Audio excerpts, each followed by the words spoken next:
Okay, so we're going to look at a couple of wee edits that we can do to a shape or a letter like what we've got on the screen here. So I'm going to select it first of all.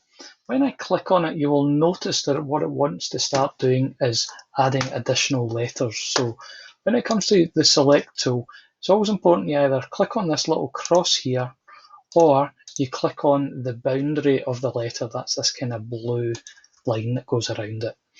If we look up on the right hand side, this is our colour fill tool for text. I can go into this colour bar down here and I can select any colour that I want and it will automatically update the colour of the text. Next to it, or sorry, even before that, there are a couple other options. We can go into swatches and we have a whole host of them down here. I like the CMYK one. Then I can scroll down and I can choose specific CMYK colours like so. You can also set up your own colour palettes and whatnot in here as well. I'm just going back into this colour tab.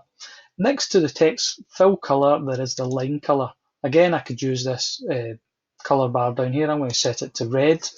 You might just be able to notice that there is an outline now appeared. If I go into the line tool, I can increase that line thickness with the sliding scale bar, or I could just type in or scroll down and choose a certain size of thickness. Go back into that colour tab a wee minute, and I'm on the line colour, and I'm going to set it to none, because I don't really want to have line on it. The third one here is the fill behind the text. I don't tend to use this very often, but if you accidentally select it, just click on this little grid here for none. So that's a wee bit about these options up the top right here.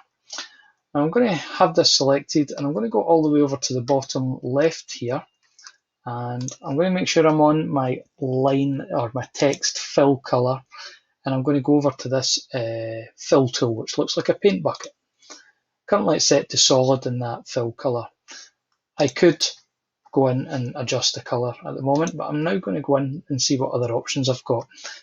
I'm going to use linear here, and you can see that it's going from this kind of greeny colour to white, and I can adjust the direction that that goes in. Up the top left we can see the start colour and the end colour.